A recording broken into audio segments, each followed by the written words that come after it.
Hello everyone, welcome to Study with Palak, your one-stop solution for all queries and doubts regarding JKPSC lecturer post of zoology. So as we have completed nutrition, excretion and respiration, now we are moving towards the circulation. So in circulation, we are going to talk about human circulatory system, which consists of blood, human heart. Okay, components of human circulatory system are human circulatory system के आपके main 4 components रहते हैं. Okay, blood, heart, arteries and veins and capillaries. Okay, so first we are going to talk about blood. So what is blood? Blood is the major component of your cardiovascular system and it is the specialized body fluid. It is the specialized body fluid. Blood makes 8% of your body weight. आपके पूरे body weight का 8% जो है it is blood. Okay, blood makes up 8% of your body weight and it is 45% volume of all blood cells in the whole blood. 45% volume of whole blood. 45% volume of whole blood is your blood cells. Then what is 55%? 55% क्या हुआ? 55% is your plasma. Fine, आपके blood के total volume का 55% is your blood plasma and 45% is the blood cells. Okay, in which we are going to talk about the red blood cells, white blood cells. Okay, and the study of blood. अब आप blood के लिए जब study करते हो, blood cells को study करते हो, that is called as hematology. Okay, that is called as hematology. Okay, and what is the pH of blood? Blood का pH कितना रहता है? It is slightly alkaline, that is 7.35 to 7.45. Okay, तो slightly alkaline pH रहता है हमारे blood का 7.35 to 7.45. Okay, so blood consists of your plasma, blood consists of white blood cells, platelets and red blood cells. Okay, so we are going to discuss all the components of the blood one by one. So first of all, blood को हमने 2 parts में divide कर दिया है. Okay, one is your blood plasma, which is the liquid component of the blood. Okay, blood plasma is the liquid component of the blood. Okay, and it constitutes 55% of total blood volume. Okay, आपके total blood volume का 55% जो है वो है blood plasma. And your formed elements or blood corpuscles, you can say that, जिसमें आपके blood cells आएंगे. Okay, formed elements, you can say blood cells, you can say it is 45% of total blood volume. Okay, so plasma consists of your water, dissolved solutes and dissolved gases. तो पहले हम एक एक करके देखते हैं. So ये मैंने आपको ऑलरेडी मतलब बताया कि 7 to 8% of your body weight is blood. आपका ब्लड जो है it comprises of 7 to 8% of your total body weight. आपका अगर जितना भी बॉडी वेट है उसका 8% आपका ब्लड का वेट होगा. ठीक है, and average adult human body contains approximately 5 liters of blood, that is 1.3 gallons. ठीक है, average adult human body contains approximately 5 liters of blood. Fine. So first of all, we are going to talk about the plasma. The plasma contains about 90 to 92% water. तो plasma के अंदर आपका 90 से 92% आपका आ जाएगा water, okay, and 8 to 10% is your solutes, okay, and the solutes consist of your proteins. This consists hormones, vitamins,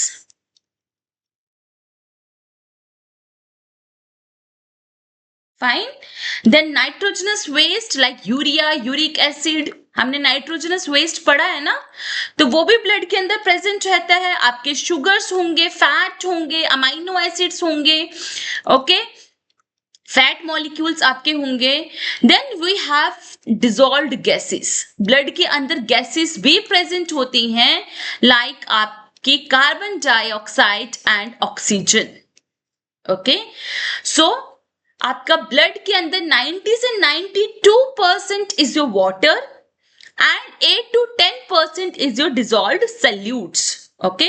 वो solutes जो हैं उसमें आपके proteins, hormones, vitamins, nitrogenous waste, gases, everything is there inside the plasma, okay, okay. Then blood plasma is liquid component, I told you that, and it is pale yellow in color, and this color is due to the presence of various substances like bilirubin, carotenoids, lipids. तो इन सब की वजह से वो plasma को yellow colour जो है वो मिलता है, ठीक है, and it is 55% of your total blood volume. तो हम अभी डिस्कस करने वाले हैं प्लाज्मा प्रोटीन्स के बारे में। सो प्लाज्मा प्रोटीन्स की अगर मैं बात करती हूं तो plasma proteins are the most abundant substances in the plasma. Plasma के अंदर सबसे ज्यादा अबंडेंट सब्सटेंसेस आपके प्लाज्मा प्रोटीन्स हैं, और 3 मेजर प्रोटीन्स हैं आपके एल्ब्यूमिन, ग्लोब्युलिन्स एंड फिब्रिनोजेन। तो एल्ब्यूमिन जो है it helps to maintain the osmotic pressure of blood. Albumin help करता है ब्लड के अंदर ऑस्मोटिक प्रेशर को मेंटेन करने के लिए। आप बोलोगे ऑस्मोटिक प्रेशर क्या है, क्यों मेंटेन करना है? बिकॉज अगर आपको याद है तो मैंने जब एक्सक्रीशन पढ़ाया था तब भी मैंने ऑस्मोटिक प्रेशर की बात की थी कि ऑस्मोटिक प्रेशर क्यों इंपॉर्टेंट है, because it is important to maintain the balance of water and electrolytes in the blood के अंदर वाटर और इलेक्ट्रोलाइट्स के बैलेंस को मेंटेन करने के लिए आपका इस ऑस्मोटिक प्रेशर को मेंटेन करना जरूरी होता है, ठीक है। सो ये आपके फ्लूइड के बैलेंस को मेंटेन करने में हेल्प करता है, ओके, ब्लड के अंदर, ताकि जो आपका फ्लूइड्स हैं वो आपके लीक ना हो, ठीक है, वो फ्लूइड्स जो हैं वो आपके लीक ना हो, ठीक है। This albumin is smallest in size but it is the largest in percentage. ये सबसे ज्यादा अबंडेंट प्रोटीन्स आपके होंगे, साइज में सबसे छोटे हैं, साइज में आपके सबसे छोटे रहेंगे बट नंबर में सबसे ज्यादा होंगे, इनका नंबर सबसे ज्यादा होगा। Among all the 3 proteins albumin is present in more number, okay, it is most abundant protein in the blood plasma, okay. और इसका मेन काम क्या रहेगा? ब्लड के अंदर ऑस्मोटिक प्रेशर को मेंटेन करके रखना, फ्लूइड के बैलेंस को मेंटेन करके रखना, ताकि आपका जो प्लाज्मा है वो वहां से लीक ना हो, ठीक है, और लीक होके वो ब्लड वेसल्स के आगे पीछे जो स्पेस है ना, ये ब्लड वेसल्स के आगे पीछे जो स्पेस होगी वहां पर ना जाए, ठीक है, क्योंकि अगर अंदर प्रेशर कम हुआ, बाहर प्रेशर ज्यादा हुआ, तो उसकी वजह से क्या होगा? आपका जो प्लाज्मा है इट विल लीक आउट, जो वाटर है प्लाज्मा में it will leak out into the space around the blood vessels, okay. तो जब भी प्लाज्मा प्रोटीन्स जो हैं डेफिशिएंट होंगे, स्पेशली एल्ब्यूमिन, ओके, तो क्या होगा? पानी जो है वो बाहर लीक हो जाएगा, जिसकी वजह से इंटरस्टिशियल एडिमा हो सकता है, ठीक है, जो कि एक लीवर डिसऑर्डर है, किडनी डिजीजेस हो सकती हैं, माल न्यूट्रिशन हो सकता है, ठीक है। सो albumin is most important protein, which is why it is important, because it maintain the osmotic pressure inside the blood, which is important to maintain water and electrolyte balance, ठीक है। वरना क्या होगा, अगर प्लाज्मा प्रोटीन डेफिशिएंट है, specifically albumin, तो आपका पानी जो है इट विल स्वीप आउट, बाहर निकल जाएगा, और जिसकी वजह से इंटरस्टिशियल एडिमा होगा। एडिमा मतलब क्या होता है? एडिमा मतलब होता है कि जब आपका स्वेलिंग हो जाती है, ठीक है, मतलब कि आपका फ्लूइड अकमुलेट हो जाता है टिश्यूज में, ठीक है, फाइन।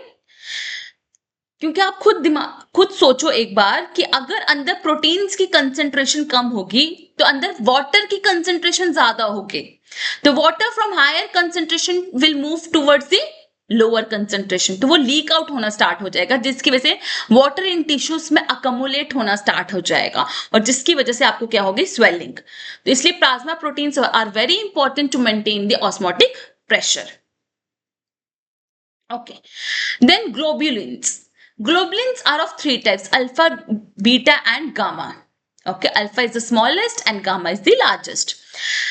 तो ग्लोबुलिन्स ना आपको अलग अलग जगह पे मिलेंगे, जैसे कि गामा ग्लोबुलिन्स, ये ऐसे प्रोटीन्स हैं जो कि आपके एंटीबॉडीज बनाते हैं। Antibodies are immunoglobulins. एंटीबॉडीज आपकी क्या है? इम्यूनोग्लोबुलिन्स है। एंटीबॉडीज आपकी प्रोटीन्स हैं, ठीक है, जो कि आपकी इम्यून सिस्टम में आपको हेल्प कर रही हैं, ये इम्यून सिस्टम का पार्ट है। अल्फा ग्लोबुलिन्स आपके, इसके अंदर आपके क्या आ जाएंगे, high density lipoproteins. High density lipoprotein जो कि इंपॉर्टेंट होते हैं in carrying fats to the cells for building various substances, मतलब एनर्जी मेटाबॉलिज्म के लिए ये हाई डेंसिटी लिपोप्रोटीन्स इंपॉर्टेंट होते हैं। आपके हार्ट के लिए ये बहुत इंपॉर्टेंट होते हैं, ये आपके कोलेस्ट्रॉल की फॉर्मेशन नहीं होने देते हैं, ठीक है। जो आपको हार्ट अटैक वगैरह जो कॉमन कॉज है, उसका हार्ट अटैक का कॉमन कॉज क्या है कि आपकी आर्टरीज में कोलेस्ट्रॉल डिपॉजिट होता है, बट हाई डेंसिटी लिपोप्रोटीन्स जो हैं ये आपके डिपॉजिट नहीं होते हैं, ठीक है। तो एंटीबॉडीज या gamma globulins are called as immunoglobulins, ठीक है। तो ग्लोबुलिन्स आपके क्या है, ऐसे प्रोटीन्स हैं जो कि एंटीबॉडीज, एग्जाम्पल्स उनके एंटीबॉडीज होगी। इम्यूनोग्लोबुलिन्स आपके हाई डेंसिटी लिपोप्रोटीन्स, हेमोग्लोबिन, ठीक है, हेमोग्लोबिन HB आपका, it is also example of globulin protein, ठीक है। Then fibrinogen. फिब्रिनोजेन आपका important soluble plasma clotting factor precursor है। आपका फिब्रिनोजेन की अगर मैं बात करूं, फिब्रिनोजेन जो है वो आपका इंपॉर्टेंट है, जो आपको क्लॉटिंग में हेल्प कर रहा है। किसमें हेल्प कर रहा है? क्लॉटिंग में हेल्प कर रहा है, ठीक है। और ये आपका प्रोड्यूस होता है लीवर में।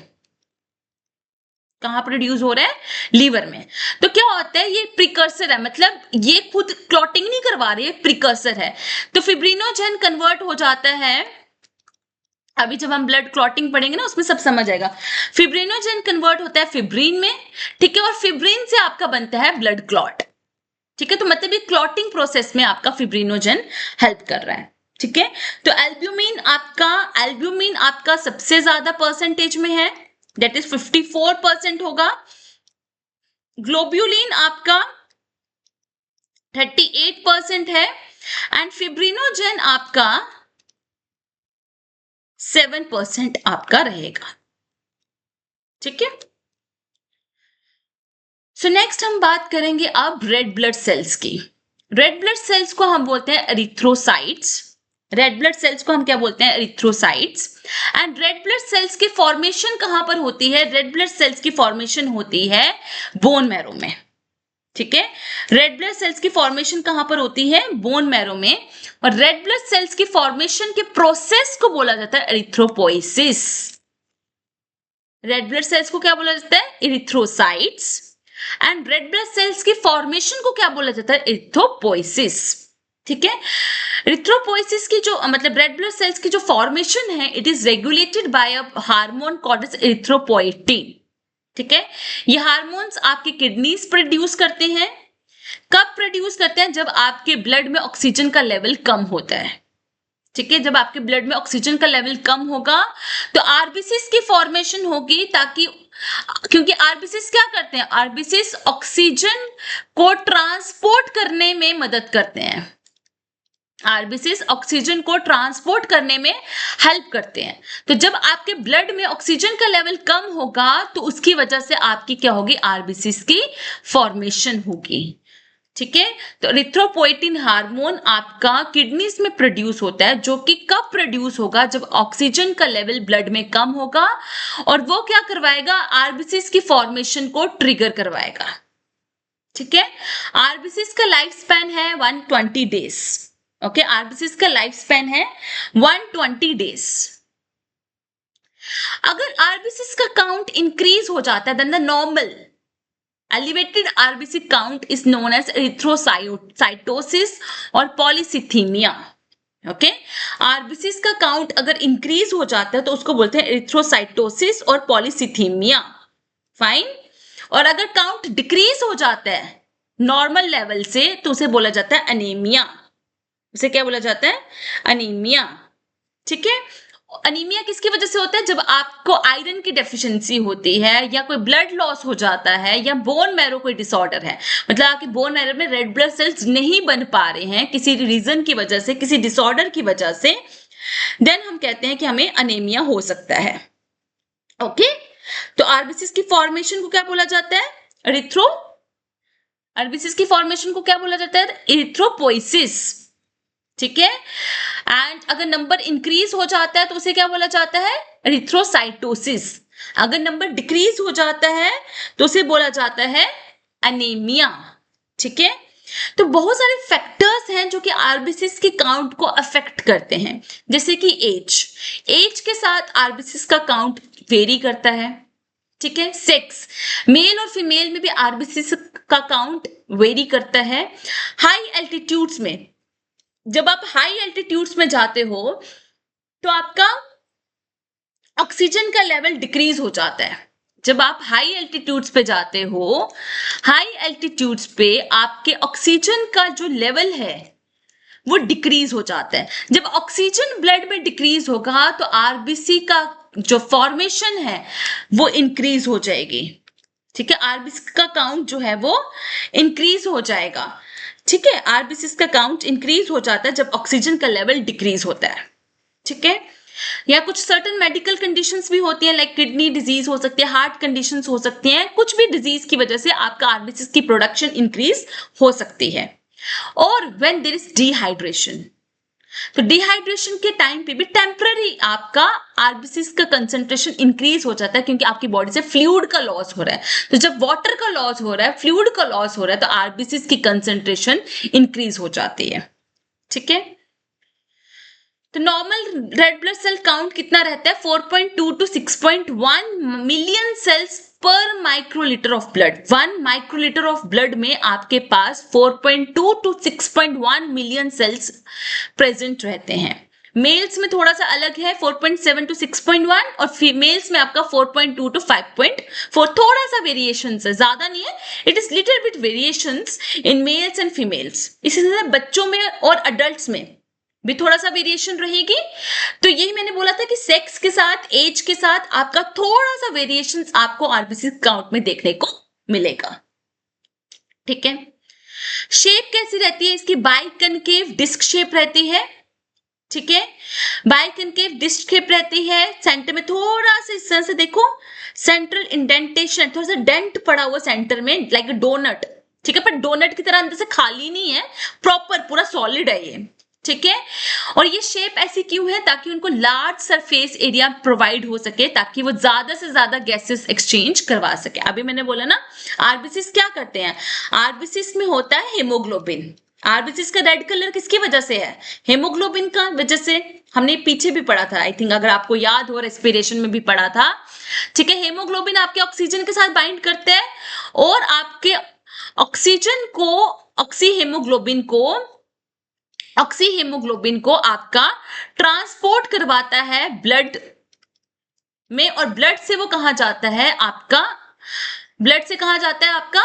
सेल्स एंड टिश्यूज में। तो ब्लड में जो HB है वो ऑक्सीजन से बाइंड करेगा और वो ब्लड के थ्रू कहाँ जाएगा? आपके सेल्स एंड टिश्यूज में। तो जितना ज्यादा सरफेस एरिया होगा उतने ज्यादा वो ऑक्सीजन को अपने अंदर बाइंड कर पाएगा ना, और ये शेप की वजह से उसको फ्लेक्सिबिलिटी भी मिलती है ताकि वो छोटी से छोटी पतली से पतली कैपिलरीज में से स्क्वीज होके वहां से निकल पाए और सेल्स और टिश्यूज तक ऑक्सीजन को डिलीवर कर पाए। ठीक है, तो red colour is due to haemoglobin, और एक हेमोग्लोबिन का मॉलिक्यूल कैरीज 4 ऑक्सीजन मॉलिक्यूल्स। तो एक हेमोग्लोबिन का मॉलिक्यूल्स जो है 4 ऑक्सीजन मॉलिक्यूल्स को ट्रांसपोर्ट करवाने में हेल्प करता है। ठीक है, एक हेमोग्लोबिन का मॉलिक्यूल जो है वो 4 ऑक्सीजन के मॉलिक्यूल्स को बाइंड करता है। ठीक है, तो red blood cells main function is to carry oxygen from lungs and deliver it throughout the body. Cells और टिश्यूज में उसको डिलीवर करने में हेल्प करता है। ठीक है, तो आप याद रखना जो आरबीसीज का काउंट है, ठीक है, आरबीसीज का काउंट जो है वो इंक्रीज होता है ताकि आपकी बॉडी के ऑक्सीजन रिक्वायरमेंट को, ऑक्सीजन डिमांड को फुलफिल कर सकें। जब आप एक्सरसाइज करते हो तो ऑक्सीजन की डिमांड इंक्रीज हो जाती है आपकी बॉडी में। जब आप रन करते हो या हायर एल्टीट्यूड्स पे जाते हो तो आपके ऑक्सीजन की डिमांड इंक्रीज हो जाती है, तो आरबीसीज का काउंट भी तब टेम्पररी इंक्रीज हो जाता है। ठीक है, आ जाओ व्हाइट ब्लड सेल्स में। तो व्हाइट ब्लड सेल्स को हम बोलते हैं ल्यूकोसाइट्स।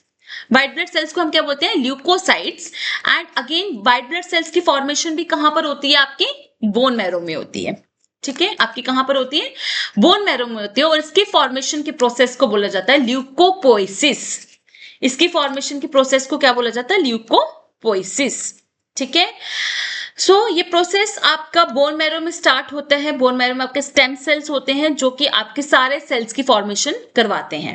ठीक है, और ये आपका जो स्टेम सेल्स है डिफरेंशिएट होते हैं इनटू वेरियस टाइप्स ऑफ डब्ल्यूबीसीस। आगे हम पढ़ने वाले हैं कि डब्ल्यूबीसीस, डिफरेंट टाइप के डब्ल्यूबीसीस आपके प्रेजेंट होते हैं। ठीक है, एंड इनका लाइफ स्पैन जो है वो 13 से 20 डेज होता है। ठीक है, और याद रखना ये कलरलेस होते हैं। कलरलेस क्यों होते हैं? क्योंकि इनमें HB हीमोग्लोबिन प्रेजेंट नहीं होता है। ठीक है, आपके जो आरबीसीस थे इनमें कोई न्यूक्लियस प्रेजेंट नहीं था। ठीक है, आरबीसीस में कोई न्यूक्लियस नहीं था, पर डब्ल्यूबीसीस में न्यूक्लियस प्रेजेंट होगा। तो मैं डिफरेंशिएट करके बता रही हूं दोनों में। तो ये न्यूक्लियस प्रेजेंट होगा क्योंकि आपके डब्ल्यूबीसीस ना आपकी एक्टिव मेटाबॉलिज्म करते हैं। आपके क्या करते हैं? एक्टिव मेटाबॉलिज्म करते हैं। तो उसके लिए उसको एनर्जी चाहिए, और वो एनर्जी उसको कौन प्रोवाइड कर रहा है? न्यूक्लियस। ठीक है, तो आपके डब्ल्यूबीसीस में अंदर न्यूक्लियस प्रेजेंट होगा because they are associated with active metabolism. ठीक है, तो एक और चीज बता दूं कि जो डब्ल्यूबीसीस के जो सेल्स हैं, मतलब व्हाइट ब्लड सेल्स जो हैं, दे हैव अमीबॉइड एक्टिविटी। अब इसका क्या मतलब? अमीबा क्या होता है? अमीबा अपनी शेप को चेंज कर देते हैं ना अपनी जरूरत के हिसाब से। तो वैसे डब्ल्यूबीसीस भी अपनी शेप को चेंज कर देते हैं अपनी जरूरत के हिसाब से, able to change their shape. ठीक है, अपनी शेप को चेंज कर देते हैं अपनी जरूरत के हिसाब से। ठीक है, and they are phagocytic in nature, मतलब कि हमारी बॉडी में अगर कोई जर्म्स, माइक्रोब्स, कुछ भी फॉरेन पार्टिकल एंटर करता है, ठीक है, आपकी बॉडी में कोई भी जर्म, माइक्रोब, कोई भी फॉरेन पार्टिकल आपकी बॉडी में एंटर करता है, तो डब्ल्यूबीसीस वहां पे जाके उसके साथ डिशुम कर देते हैं, मतलब उसके साथ फाइट करते हैं। ठीक है, तो डब्ल्यूबीसीस आपके जर्म्स, माइक्रोब्स को किल कर देते हैं। ठीक है, that's why they are known as soldiers of the body.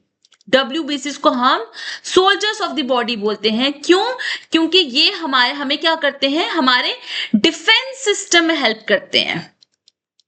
ठीक है, हमारी बॉडी के डिफेंस सिस्टम को बनाने में हेल्प करते हैं। ठीक है, तो ये क्या कर रहे हैं? हमारी बॉडी का डिफेंस सिस्टम बनाने में हेल्प करते हैं। जब कोई पैथोजन, कोई भी फॉरेन पार्टिकल आपकी बॉडी में एंटर करता है तो डब्ल्यूबीसीस वहां जाते हैं और उस पैथोजन को डिस्ट्रॉय कर देते हैं। ठीक है, अगर डब्ल्यूबीसीस का काउंट इंक्रीज हो जाता है, जब काउंट इंक्रीज कब होगा? जब आपकी बॉडी में कोई इन्फेक्शन हो जाएगी, कोई पैथोजन आपकी बॉडी में एंटर कर जाएगा, तो उस टाइम क्या करना है? डब्ल्यूबीसीस ने उसको डिस्ट्रॉय करना है ना। तो जब आपकी बॉडी में कोई इन्फेक्शन हो जाती है ना, तो डब्ल्यूबीसीस का नंबर इंक्रीज हो जाता है। क्यों इंक्रीज हो जाता है? ताकि उस इन्फेक्शन को आपकी बॉडी से निकाल सके। ठीक है, तो increase WBC is known as leukocytosis, और अगर कभी डिक्रीज हो जाता है तो उसको होता है ल्यूकोपीनिया।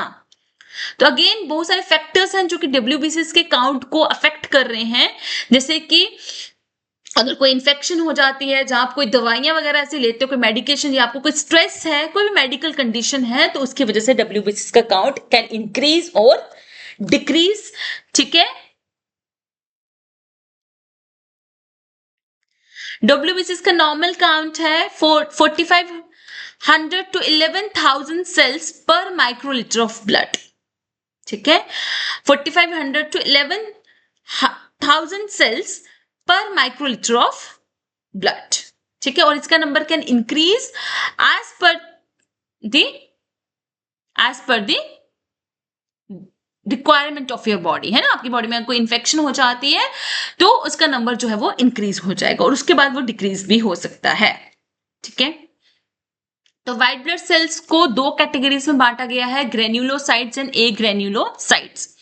ग्रेन्युलोसाइट्स में आते हैं न्यूट्रोफिल्स, एजिनोफिल्स, बेसोफिल्स। देखो डायग्राम से आपको समझ आ रही है इनका, ये जो है ना अंदर ये न्यूक्लियस है, तो न्यूक्लियस के अलग अलग शेप्स है। यहाँ पे देखो न्यूक्लियस लोब्स में है, यहाँ पे अलग लोब्स हैं, तो अलग अलग टाइप के आपके न्यूक्लियस के शेप्स के बेसिस पे यहाँ पे इनको डिवाइड भी किया गया है। और साथ ही साथ आप देखो ग्रेन्युलोसाइट में कुछ ग्रेन्स प्रेजेंट है, दिख रहे हैं, बट एक ग्रेन्युलोसाइट अंदर से बिल्कुल क्लियर है। ठीक है, तो एक ग्रेन्युलोसाइट में आपके लिम्फोसाइट आ जाएंगे ना, आपके मोनोसाइट आ जाएंगे। तो आपके व्हाइट ब्लड सेल्स कलरलेस हैं, ठीक है, राउंड शेप के हैं, न्यूक्लियस उनके अंदर प्रेजेंट है, लार्जेस्ट ब्लड सेल्स हैं, but they account for only 1% of your total blood volume. सबसे ज्यादा आपके ब्लड सेल्स कौन से होंगे? रेड ब्लड सेल्स होंगे, सबसे ज्यादा नंबर होगा रेड ब्लड सेल्स का। 45% में से 44% आपके रेड ब्लड सेल्स हैं, ठीक है, एंड 1% आपके WBC एंड प्लेटलेट हैं। फाइन, तो ये भी आपके बोन मैरो में बन रहे हैं, ठीक है। इनके पास न्यूक्लियस है और किसी में ग्रेन्यूल्स प्रेजेंट हो सकते हैं उनके साइटोप्लाज्म में। अगर ग्रेन्यूल्स होंगे तो उनको ग्रेन्यूलोसाइट्स बोला जाएगा, अगर ग्रेन्यूल्स नहीं होंगे तो उनको एग्रेन्यूलोसाइट्स बोला जाएगा। ठीक है, न्यूक्लियस की प्रेजेंस होने की वजह से इनका मेटाबॉलिज्म थोड़ा सा कॉम्प्लेक्स होगा as compared to RBCs, because RBCs तो अंदर से पूरे खाली है ना, उसके अंदर कुछ भी प्रेजेंट नहीं है, तो उनका काम सिर्फ इतना ही है कि ऑक्सीजन को डिलीवर करना। बट इसका काम है भाई बॉडी में इम्यून सिस्टम को बनाना, हमारे इम्यून सिस्टम को बनाना, तो वो तो कॉम्प्लेक्स प्रोसेस है ना। तो white blood cells have unique structure that allows them to perform their function effectively. ठीक है, तो पहले ग्रेन्युलोसाइट्स की बात करती हूं। ठीक है, ये आपका इंपॉर्टेंट रोल प्ले करते हैं आपकी इनेट इम्यून रिस्पॉन्सेज एंड इंजरीज में।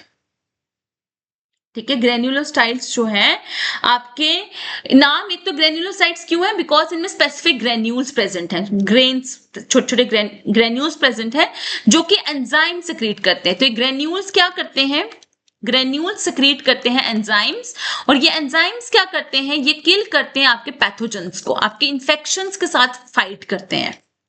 ठीक है, तो मतलब कि ये आपके इनेट इम्यूनिटी बना रहे हैं। ठीक है, ये आपके किस में पार्टिसिपेट कर रहे हैं, ग्रेन्युलोसाइट्स आपकी इनेट इम्यूनिटी में पार्टिसिपेट कर रहे हैं, इनेट इम्यून रिस्पॉन्स में आपके पार्टिसिपेट कर रहे हैं। ठीक है, अब बोलोगे मैम इनेट इम्यूनिटी क्या होती है? इनेट इम्यूनिटी का मतलब होता है, हम इम्यूनिटी वाला पूरा अलग से पढ़ने वाला, आपका एक चैप्टर रहेगा इम्यूनिटी, बट अभी के लिए बता देती हूँ। इनेट इम्यूनिटी का मतलब होता है फर्स्ट लाइन ऑफ डिफेंस। ठीक है, जब कोई पार्टिकल आपकी बॉडी में, कोई फॉरेन पार्टिकल जब आपकी बॉडी में एंटर करता है तो वो एकदम से रैपिड जो रिस्पॉन्स होता है ना, नॉन स्पेसिफिक रिस्पॉन्स। ठीक है, मतलब कोई भी पैथोजन, कोई भी वायरस, कोई भी बैक्टीरिया जब आपकी बॉडी में एंटर करता है, जो फर्स्ट रैपिड रिस्पॉन्स आपकी बॉडी देती है ना, उसे कहते हैं इनेट इम्यूनिटी। ठीक है, मतलब कोई स्पेसिफिक रिस्पॉन्स नहीं है कि अगर वायरस है या बैक्टीरिया उसको उससे कोई लेने देना नहीं, मतलब वो एक नॉन रैपिड रिस्पॉन्स है ना, नॉट टारगेट स्पेसिफिक, मतलब उसे कहते हैं हम innate immunity, first line of defence. तो इसमें सबसे पहले आते हैं आपके न्यूट्रोफिल्स, जो कि सबसे ज्यादा आपके अबाउट 60% आपके व्हाइट ब्लड सेल्स में 60% आपके न्यूट्रोफिल्स आते हैं। ठीक है। न्यूट्रोफिल्स जो है क्या काम करते हैं आपकी बॉडी में? न्यूट्रोफिल्स जो है ये आपके, एक तो न्यूक्लियस इनका कैसा था, मल्टीलोब्ड है, पहले ये याद रख लो, इसका न्यूक्लियस कैसा है, मल्टीलोब्ड न्यूक्लियस है, ठीक है। ये आपके फेगोसिटिक सेल्स हैं, मतलब कि ये आपके क्या करते हैं, ये आपके पैथोजेंस वगैरह को इनगल्फ करते हैं, पैथोजेंस वगैरह को इनगल्फ करते हैं, ठीक है, उसे डिस्ट्रॉय करते हैं और बॉडी से रिमूव करते हैं, ठीक है, इनगल्फ करते हैं पैथोजेंस को डिस्ट्रॉय करेंगे और डिस्ट्रॉय करके बॉडी से रिमूव करेंगे, ठीक है। तो it is most plentiful white blood cells, ठीक है। बैक्टीरियल इन्फेक्शंस को खत्म करने के लिए ये काफी ज्यादा इंपॉर्टेंट है। 40 से 60% टोटल वाइट ब्लड सेल्स में से यही आपके न्यूट्रोफिल्स है सबसे ज्यादा, ठीक है। They are originated from stem cells in the bone marrow, ठीक है। बोन मैरोस में जो स्टेम सेल्स है वो डिफ्रेंशिएट करती हैं और आपके ब्लड स्ट्रीम में एंटर कर जाती हैं। उसके बाद ये 7 to 10 आवर्स आपके ब्लड स्ट्रीम में रहती हैं, फिर ये आपके टिश्यूज में जाती हैं और टिश्यूज में ये 12 से 20 डेज के लिए सर्वाइव करते हैं, ठीक है। तो इनका लाइफ स्पैन सिर्फ 12 से 20 डेज है। तो न्यूट्रोफिल्स जो हैं ये आपके इनिएट इम्यून सिस्टम का एक इंटीग्रल कंपोनेंट है जो कि as a first line of defence की तरह एक्ट करते हैं, ठीक है, न्यूट्रोफिल्स। तो याद रखना न्यूट्रोफिल्स क्या कर रहे हैं, आपका फेगोसिटिक सेल्स हैं जो कि आपके पैथोजेंस को डिस्ट्रॉय कर रहे हैं, किल कर रहे हैं आपके पैथोजेंस को, चाहे वो कोई भी पैथोजन हो, ठीक है, कोई भी पैथोजन हो उसको किल करने में ये हेल्प करते हैं। It is a first line of defence. Then आता है इसिनोफिल्स, ठीक है, it is 1 to 4% of total WBCs, ठीक है। ये ज्यादातर आपके पैरासिटिक इंफेक्शंस के लिए होते हैं, ठीक है। इसिनोफिल्स ज्यादातर आपके किसके लिए होते हैं, आपके पैरासिटिक इंफेक्शंस के लिए होते हैं, आपके ये ट्रिगर करते हैं आपके इंफ्लामेटरी रिस्पॉन्सेस को, ये ट्रिगर करते हैं आपके इंफ्लामेटरी रिस्पॉन्सेस इन एलर्जिक डिसऑर्डर्स,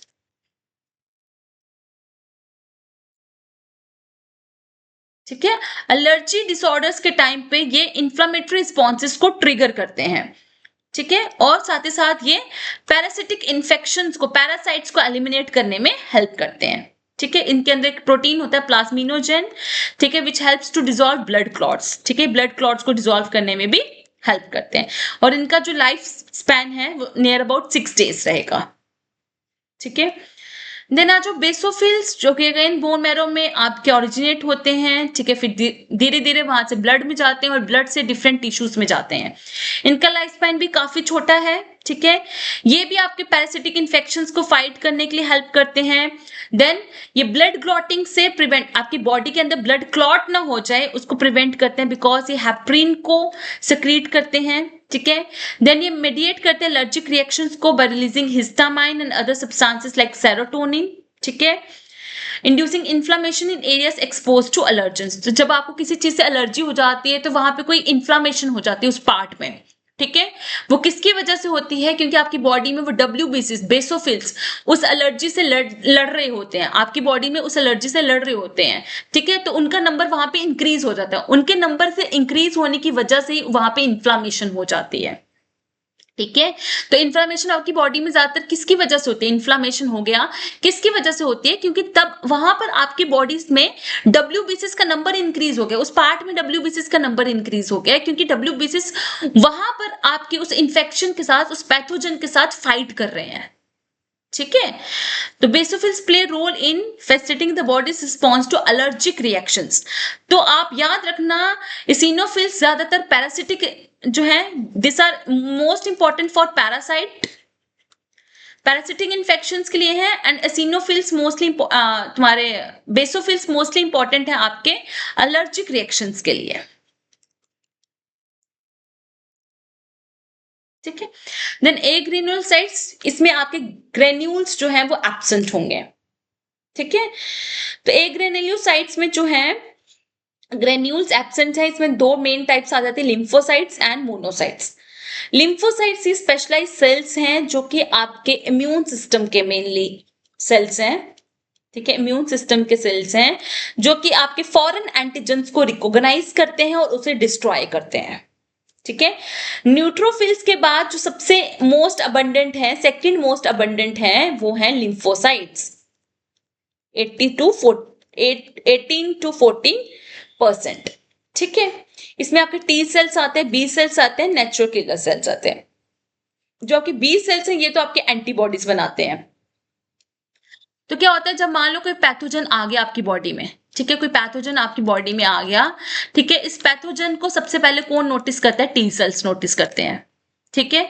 टी सेल्स इनको डिस्ट्रॉय करने की कोशिश करते हैं और इतने में सिग्नल कहाँ जाता है? बी सेल के पास जाता है। बी सेल आते हैं और इसे डिस्ट्रॉय करते हैं एंटीबॉडीज प्रोड्यूस करके, इसके खिलाफ एंटीबॉडीज प्रोड्यूस कर देते हैं और याद रखते हैं कि ये पैथोजन पहले भी आया था और मैंने इसके खिलाफ एंटीबॉडीज प्रोड्यूस की थी। तो मतलब मेमोरी भी होती है इनकी, ये याद रखते हैं कि मैंने पहले भी इसके खिलाफ एंटीबॉडीज प्रोड्यूस की थी, अगर ये दोबारा आएगा तो मैं इसे जड़ से खत्म कर दूंगा। ठीक है। तो बी सेल्स आपके प्रोड्यूस करते हैं antibodies to attack invading bacteria. जिस बैक्टीरिया को टी सेल्स ने पकड़ के रखा होगा ना, तो उस बैक्टीरिया, वायरस वगैरह को वो डिस्ट्रॉय करेंगे by producing antibodies. T cells important role play करते हैं सेल मीडिएटेड इम्यूनिटी में। ठीक है। मतलब कि वो बॉडी के खुद के सेल्स को डिस्ट्रॉय करते हैं। ठीक है। जिस सेल्स में आपके वायरस या जो सेल्स आपके कैंसरस सेल्स बन गए होंगे, तो उन सेल्स को खुद ही डिस्ट्रॉय कर देंगे। ठीक है। ये साइटोकाइंस भी प्रोड्यूस करते हैं, एक ऐसे सब्सटेंसेस हैं जो कि आपके इम्यून सिस्टम को एक्टिवेट करते हैं। मतलब कि ये साइटोकाइंस आपके बी सेल्स को एक्टिवेट करेंगे, बी सेल्स को कहेंगे आजा भाई आके एंटीबॉडीज बना दे।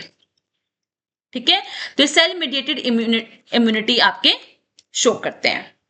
ठीक है। मतलब आप खुद के सेल्स को डिस्ट्रॉय कर देंगे, या खुद के सेल्स अगर इनके किसी वायरस या किसी बैक्टीरिया ने अगर इन सेल्स को अटैक कर दिया है ना, तो ये खुद के सेल्स को ही डिस्ट्रॉय कर देंगे ताकि वो सेल्स बाकी सेल्स को खराब ना करते हैं। ठीक है। और मोनोसाइट्स आपका इंपॉर्टेंट रोल प्ले करते हैं आपकी बॉडीज में अगेन इन्फेक्शंस या फॉरेन एलिमेंट्स से डिफेंड करने में। ठीक है। लार्जेस्ट अमंग द डब्ल्यूबीसी, सबसे बड़े होंगे। ठीक है। Ranging from 15 to 22 micrometre in diameter and it comprising 2 to 10% of leucocytes. ठीक है। डब्ल्यूबीसीज का 2 से 10% आपके कौन है? मोनोसाइट्स हैं। ठीक है। This cells originate from monoblast in bone marrow. ठीक है। ये मोनोब्लास्ट सेल से ओरिजिनेट हो रहे हैं। ठीक है। जो कि आपके अगेन स्टेम सेल से ही है। स्टेम सेल से मोनोब्लास्ट बनते हैं, मोनोब्लास्ट से आपके मोनोसाइट बनते हैं। ठीक है। स्टेम सेल से आपके मोनोब्लास्ट बने, मोनोब्लास्ट से आपके मोनोसाइट बने। मोनोसाइट आपके ब्लड में 1 to 3 डेज के लिए सर्कुलेट करेंगे। ठीक है। वहां फिर उसके बाद ये आपके जाएंगे सेल्स एंड टिश्यूज में। ठीक है। सेल्स और टिश्यूज में जाके ये लार्ज हो जाएंगे, लार्ज हो जाएंगे तब इनको कहेंगे मैक्रोफेजेस। तो ये बिल्कुल ना न्यूट्रोफिल की तरह काम कर रहे हैं, बिल्कुल न्यूट्रोफिल की तरह काम कर रहे हैं। ये भी क्या करेंगे? आपके इनगल्फ करेंगे पैथोजन को और उसे डिस्ट्रॉय कर देंगे। ठीक है। उसे खत्म कर देंगे, सेम एज न्यूट्रोफिल, बिल्कुल न्यूट्रोफिल की तरह काम कर रहे हैं। ठीक है।